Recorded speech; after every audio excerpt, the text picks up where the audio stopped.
Musola dan tegakkanlah oleh musola. Solat itu apa hukumnya? Wa atuz zakah, dan bayarlah zakat. Bayar zakat hukumnya jadi apa? Itu baunya itu begitu. Wa'budullaha wa la tusyriku bihi syai'a, dan sembahlah Allah, jangan serikatkan dengan yang lain. Hukumnya menyembah Allah dan tidak musyrik, hukumnya apa? Wa bil walidaini ihsana, berbuat baik pada ibu bapak, hukumnya jadi apa? Berarti begitu yang dijelaskan oleh Imam Syafi'i rahimahullah ta'ala, bahwa haji wajib maka umrah menjadi wajib.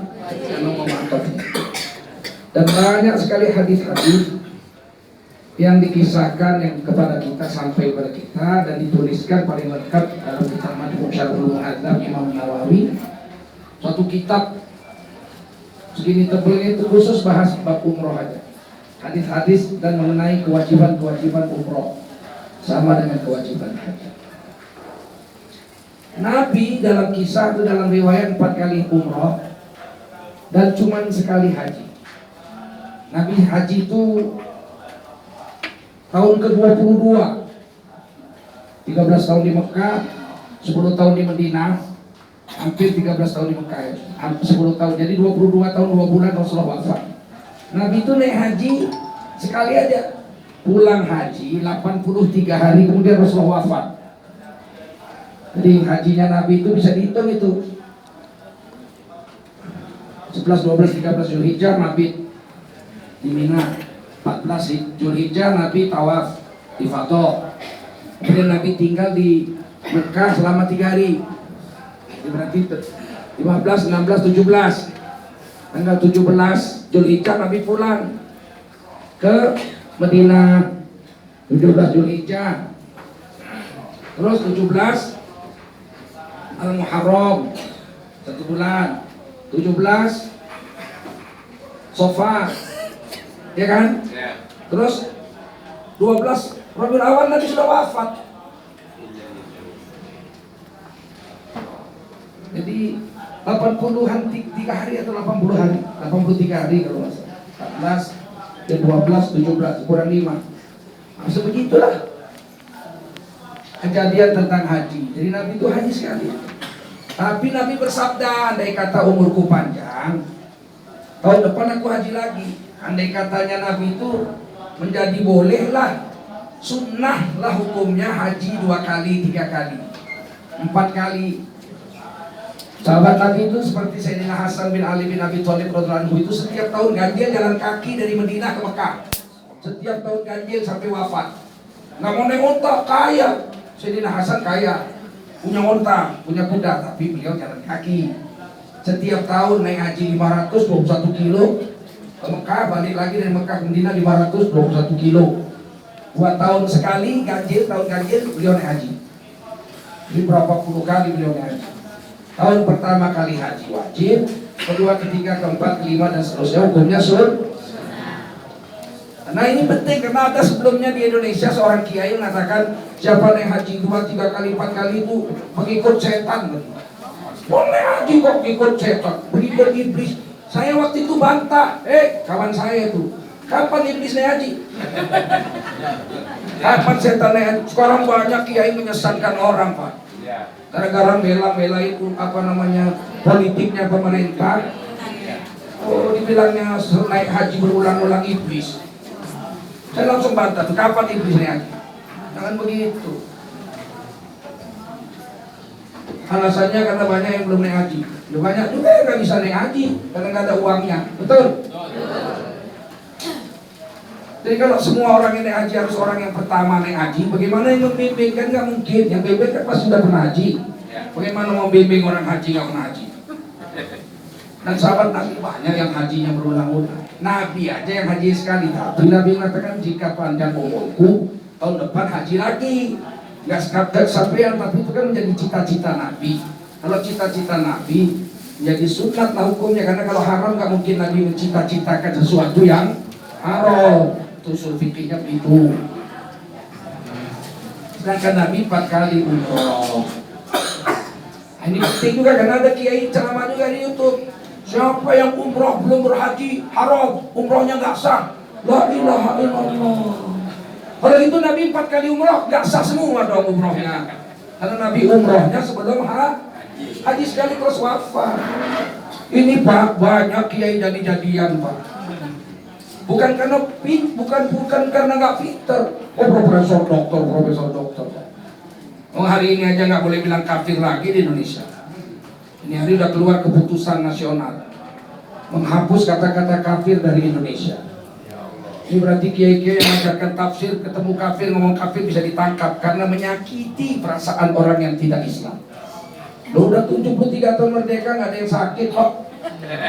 Udah 1440 tahun Hijriah nggak ada yang sakit gara-gara kata kafir, betul?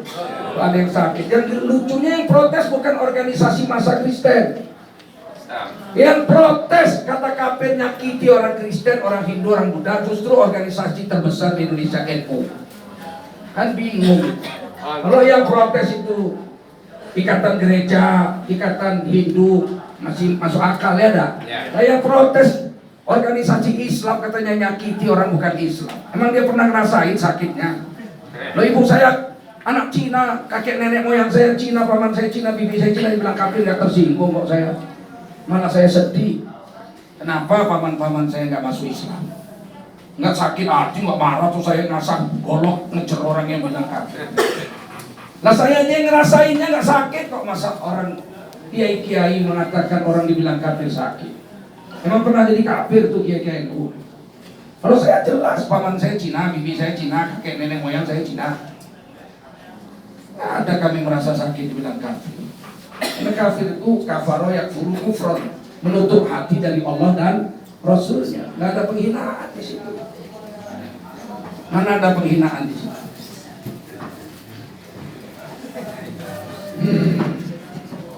Kita doa nanti waktu umroh, kita doa mudah-mudahan negara kita ini cepatlah berlalu bantainya. Kita doakan supaya ulama-ulama kita ini nggak tergiur dengan duit. Amin. Musuhnya ulama itu duit. Amin ya Allah. Kalau ulama udah lihat duit hijau matanya, rusak umat di belakangnya, tahu? Astagfirullahaladzim. Baik, lanjut. Jadi umroh ini yang pertama kali hukumnya ini Bapak Ibu yang pertama kali umroh hukumnya yang kedua, yang ketiga hukumnya Nanti niatnya dibimbing ini. Ayo para mutawif. Kalau yang pertama fardu lillahi ta'ala. Kalau yang kedua, ketiga sunnatan lillahi. Nah, ini penting. Umroh ini disebut haji kecil.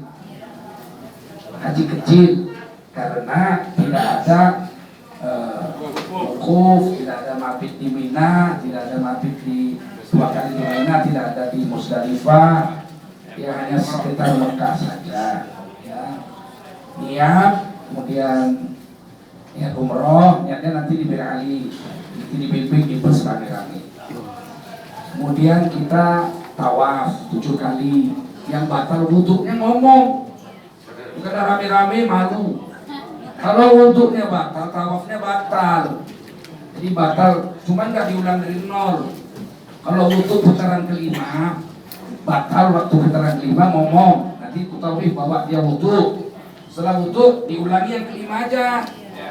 6, 7 selesai. Jadi nggak dari nol. Tapi sa'i tidak wajib suci dari hadas. Kalau bersa'i tidak batal wudhunya masih boleh sa'i. Tapi kalau tawaf dia seperti sholat. Bedanya tawaf dengan sholat nggak bisa bicara. Kalau bicara aduh, ibu kok belok kanan, batal kalau sholat begitu. Loh, sholat Jumat kok 4 rakaat ngadep kamera, nggak sah. Nah itu kalau ngomong gitu sholat batal. Kan ada sekarang katanya sholat Jumat 4 rakaat. Allahu Akbar. Ada. Dari kecil sholat Jumat 4 rakaat ngadep kamera. Indonesia ini aneh sekarang ya. Saya orang Indonesia, mau lari di Indonesia nggak bisa. Mau kabur, mau tukar warga negara sayang. Nah, saya dari dulu orang Indonesia. Insyaallah. Setelah tawaf sa'i 7 kali bolak-balik.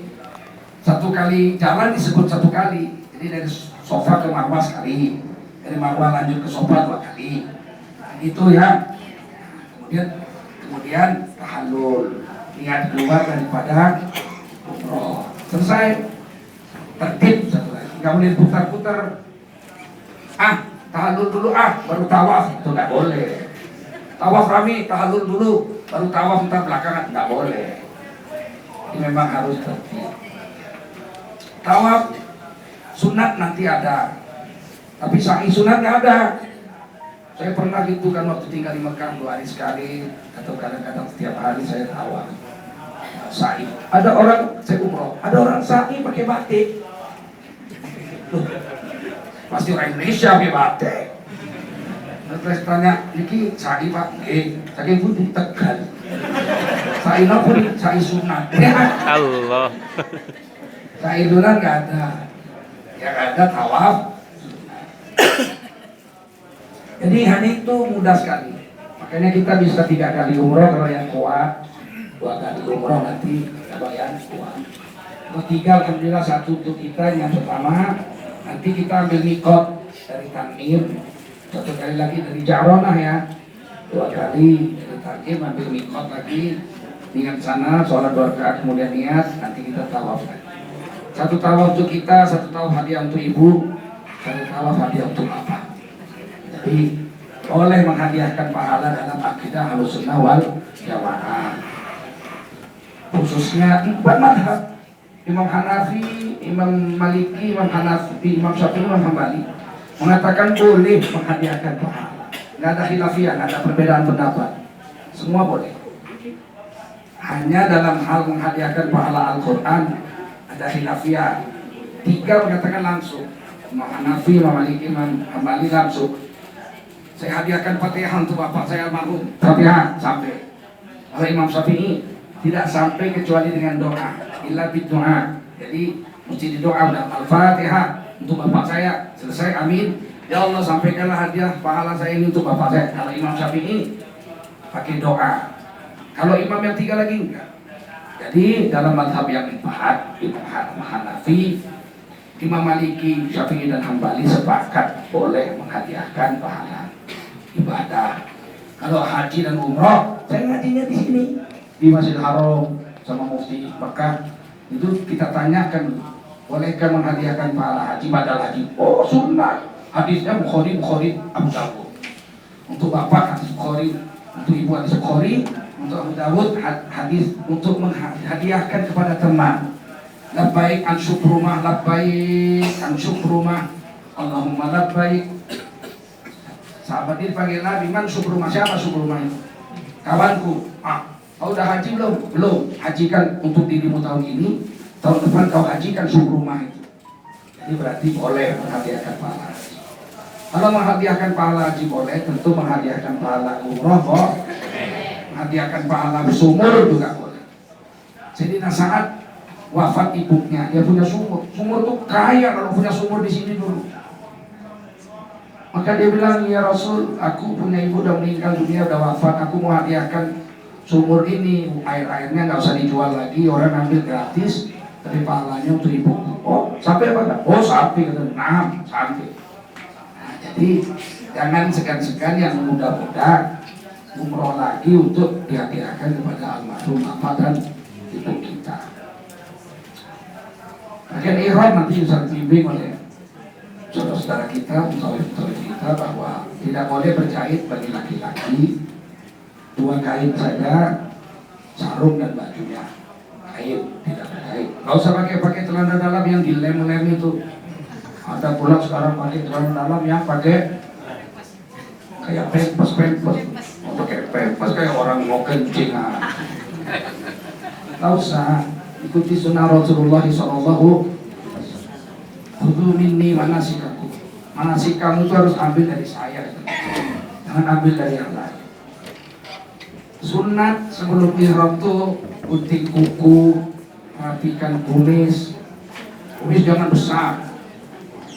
Kumis itu kalau enggak huf.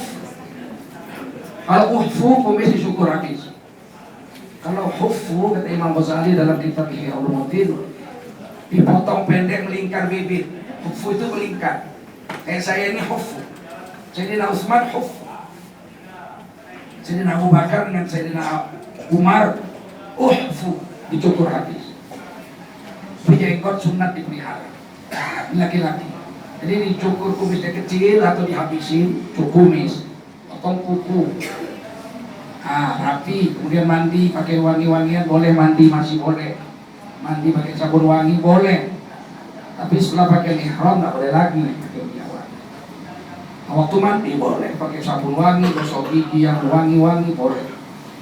Setelah pakai ihram tidak boleh lagi setelah niat ihram. Pakai sepatu boleh, pakai sendal boleh, pakai jam tangan boleh karena ini bukan pakaian. Ikat pinggang boleh. Karena ikat pinggang bukan pakaian. Coba kalau kita pergi ke pasar pakai ikat pinggang aja, lu kok telanjang? Enggak, saya pakaian. Mana ada ikat pinggang? Ikat pinggang bukan pakaian, paham? Jam tangan pakaian apa bukan? Nah, kalau kita ke pasar pakai jam tangan aja kan, pakaian saya bukan. Pakaian itu yang menutupi rambut tidak boleh ditutup, tidak boleh pakai topi. Perempuan tidak pakai cadar waktu tawaf, waktu umroh tidak pakai cadar, waktu ihram tidak pakai cadar. Bolehkah pakaian ihram diganti? Boleh. Kena najis ditukar? Boleh. Nah, yang nggak boleh waktu mau nukarnya itu pakai baju dulu baru tukar, tidak boleh. Laki-laki tidak boleh yang berjahit-jahit, perempuan boleh. Dan yang bahaya itu tangannya ini, kalau longgar begini, waktu dia begini kelihatan auratnya. Maka sebaiknya wanita pakai manset, itu di bawahnya ini diketatin begini, manset. Jadi kalau diangkat tangannya tidak terbuka auratnya. Aurat perempuan itu kecuali telapak tangan dan wajah. Selain itu auratnya, termasuk kaos kaki. Kalau kaos kakinya bolong, auratnya kelihatan. Ini dipastikan ibu-ibu jangan pakai kaos kaki bolong. Jangan ikut orang India. Orang India kakinya kelihatan kayak saya ini. Ya karena India madhab Hanafi, tapak kaki bukan aurat. Bagi orang India madhab Hanafi, qadam bukan aurat. Tapi kita madhab Syafi'i, tapak kaki itu aurat. Madhab Hambali tapak kaki juga aurat. Tidak boleh kelihatan telapak kaki wanita.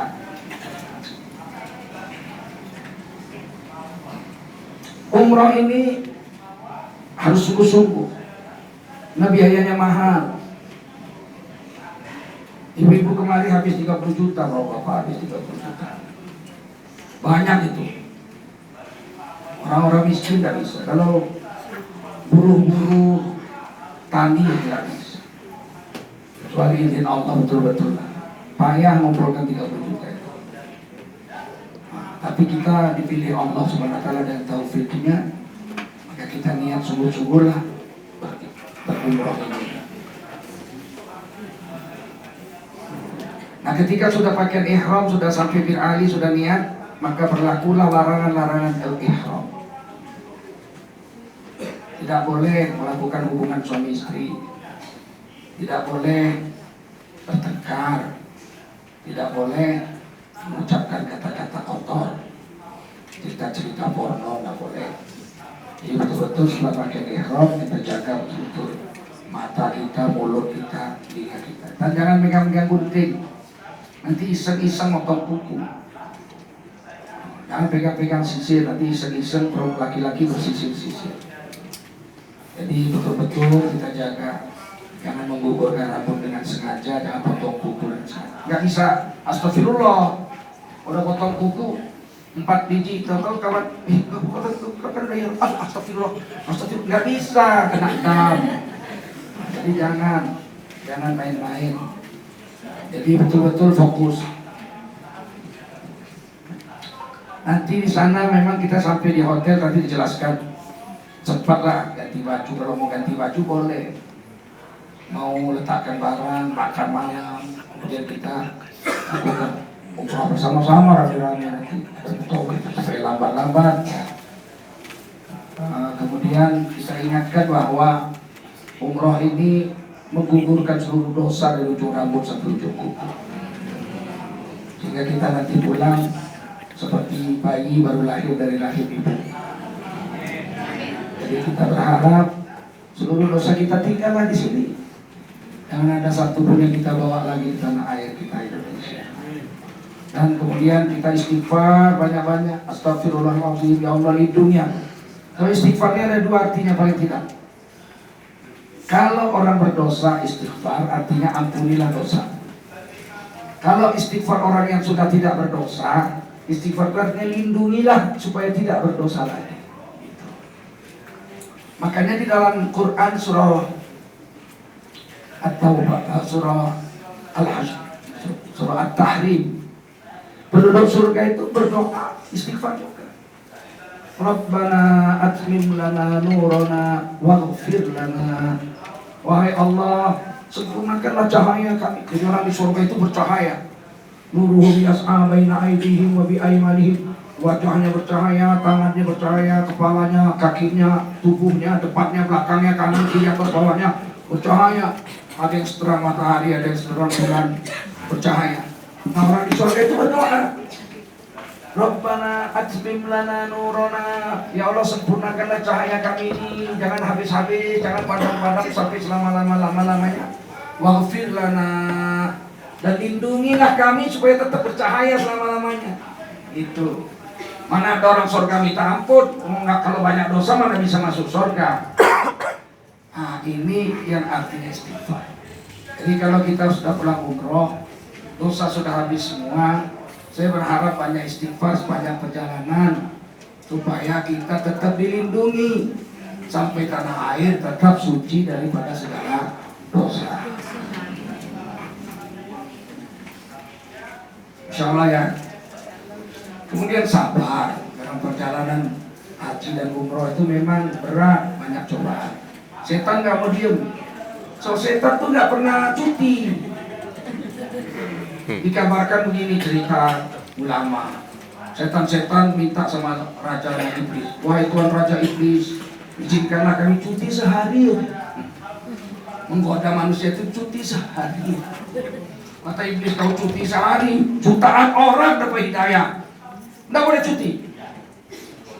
Sampai hari kiamat kamu nggak boleh cuti. Siang malam goda manusia itu sesat.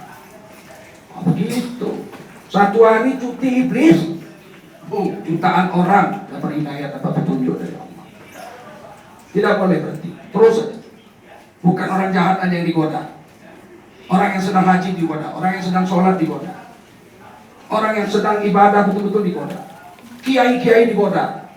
Nggak bisa pakai duit, pakai perempuan. Nggak bisa pakai perempuan, pakai pangkat jabatan. Nggak bisa pakai pangkat jabatan disuap, istrinya disuap. Nggak bisa istrinya, anaknya disuap. Begitu.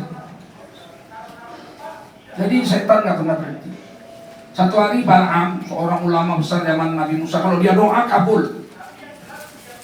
Kampungnya itu nggak mau didatangi Nabi Musa. Dia udah dengar Nabi Musa mau datang. Kampung itu kusak-kusuk, kumpul duit disuap. Balaam, ini duit doain supaya Nabi Musa sesat di jalan nggak sampai ke kampung kita. Kata Balaam, ngapain saya doain Nabi Musa sesat? Mau saya berharap-harap Nabi Musa datang kok.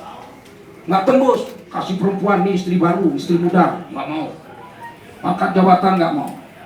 Istrinya disuap. Ini duit, istrinya mau. Apa maumu? Tolong usahakan suamimu doakan supaya Nabi Musa sesat di jalan nggak sampai ke kampung kita.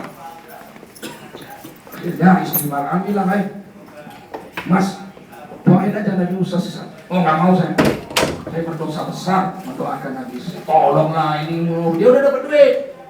Rayu-rayu, nggak mau suami. Akhirnya gini aja lah Mas, saya doa kamu amin aja. Perempuan, kalau udah kasih duit, repot.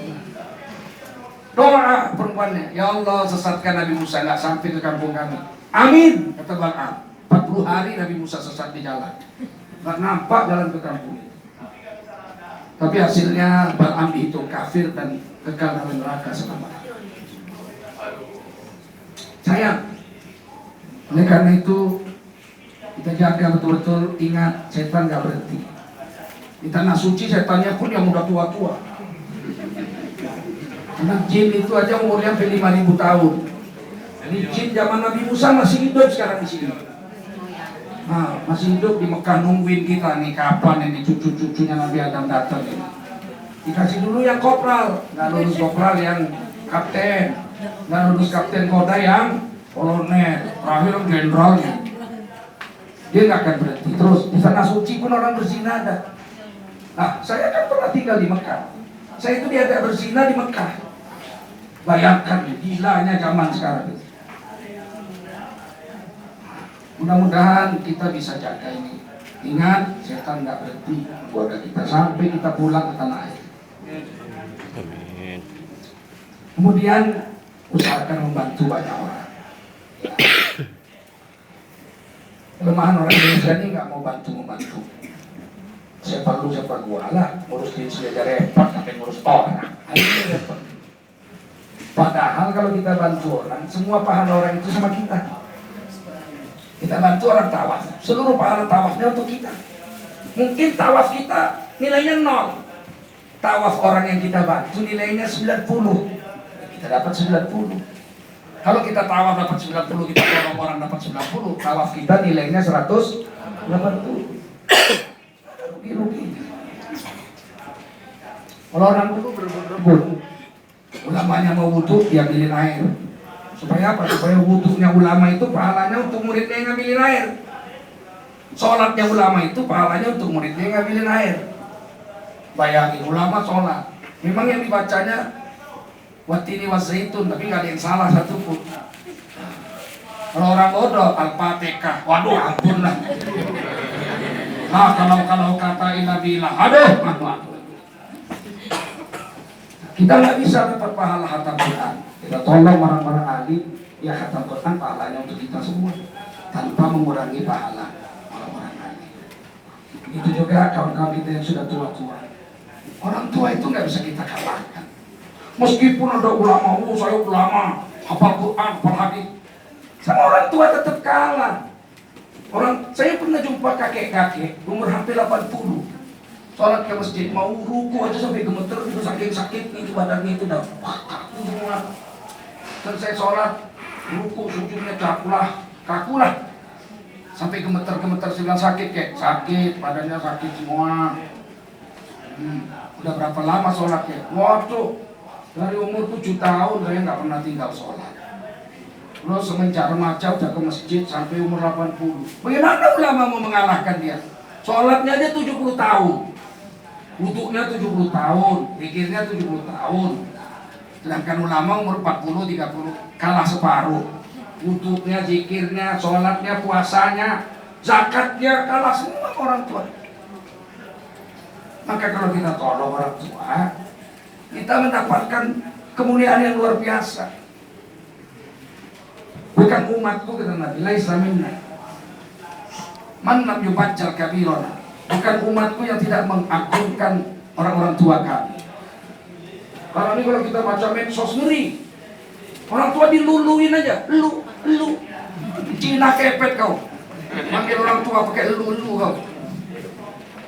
Sedih kita gara-gara orang tua dipanggil lu, nyokap, bokap, apa bikin orang tua begitu. Wakul lahu qaulan karimah, pakai bahasa kromo kalau manggil orang tua itu. Pakai bahasa yang mulia kalau menyebut orang tua itu. Bukan umatku kata Nabi yang tidak menghormati orang yang sudah tua di antara umat-umatku yang lain. Jadi kita satu jemaah tolong menolong. Kemudian sholat ini yang masalah ini dalam perjalanan aja kita nggak mau sabar nunggu. Misalnya kita mau sholat di mana? Di perhentian.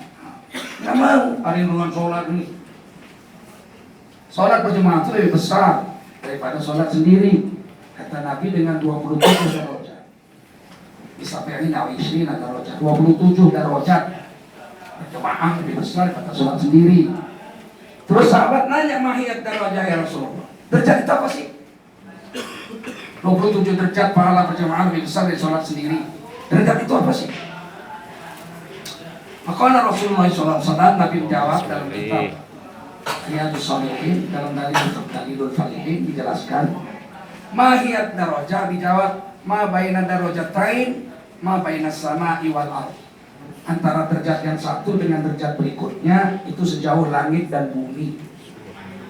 Jadi 27 derajat itu 27 kali bolak-balik langit bumi. Kok kita mau sholat sendirian? Sholat berjemaah 27 kali bolak-balik langit bumi lebih baik dibanding sholat sendiri. Jadi besok kita berangkat jam 2 misalnya. Sampai sana mungkin kita udah lewat maghrib. Jangan kita masuk kamar sholat duluan gitu, nggak usah. Nanti kita sholat sama-sama di halaman Masjidil Haram atau di sudut-sudut Masjidil Haram. Satu rombongan ini sholat berjemaah semua, jamaah akhir. Cuma Rasulullah itu kalau isya, maghrib, beliau jamaknya di akhir. Kalau zuhur asar, Nabi jamaknya di zuhur. Bukan di asar, di zuhur. Tapi kalau isya maghrib, Nabi jamaknya di isya. Nabi di wukuf di Arafah tuh nggak sholat maghrib. Tenggelam matahari Nabi doa sebelum tenggelam. Tenggelam matahari Nabi jalan naik onta sampai ke Musdalifah. Di Musdalifah Nabi baru sholat isya dengan maghrib. Jadi Nabi tidak sholat maghrib di Arafah. Jamaknya jamak akhir. Begitu yang selalu diajarkan Nabi. Jangan kita menyalahi Nabi walau sedikit, walau kecil. Ini sama-sama ya, insya Allah ya. Insya Allah. Apalagi di Masjidil Haram nanti rame-rame. Terus membantu yang sampai ada yang hilang. Tetap pakai ini, ya, tetap pakai ini walaupun tawaf nanti umroh tetap pakai. Mana tahu ada terjadi apa-apa tercecer, tinggal tuturkan sama petugas. Di belakang ini ada telepon. Nanti kita akan diurus atau diantarkan oleh petugas ke hotel kita. Saya pikir ini yang penting saya sampaikan. Syukuri betul-betul bahwa kita dipilih Allah umroh ini. Ada orang yang umroh ini pahalanya 1 umroh. Ada yang umroh ini pahalanya 10 umroh. Tergantung daripada amal-amal kita. Ada yang 3 umroh. Makin banyak kita nolong orang, makin banyaklah berlipat-lipat pahala umroh kita. Makin sendirian egois, ya cuma umroh kita sendirilah yang bisa bawa. Itu yang penting. Bagi yang kawan-kawan kita yang nggak jadi berangkat karena sakit, sudah bayar, sudah semua, itu berarti nggak dapat taufik dari Allah, dipilih Allah. Tapi mereka tetap dapat pahala umrah penuh 100% di sisi Allah. Barang siapa udah azam, udah bayar, udah suntik meningitis, udah urus paspor, pas mau berangkat sakit, masuk rumah sakit, berarti nggak dapat taufik, tapi dia tetap dapat pahala umrah 100%. Mabrur. Malahan ada kurang-kurang dosa dia. Itu taufik Allah, pilihan Allah. Giliran kawannya pulang, dia keluar lagi dari rumah sakit sehat. Karena tidak dapat taufik. Kita kan sering dengar hidayah, taufik wal hidayah. Taufik itu pilihan Allah. Apabila mau kita dengan mau Allah ketemu, jadi kita lakukan. Kalau mau kita nggak ketemu dengan maunya Allah,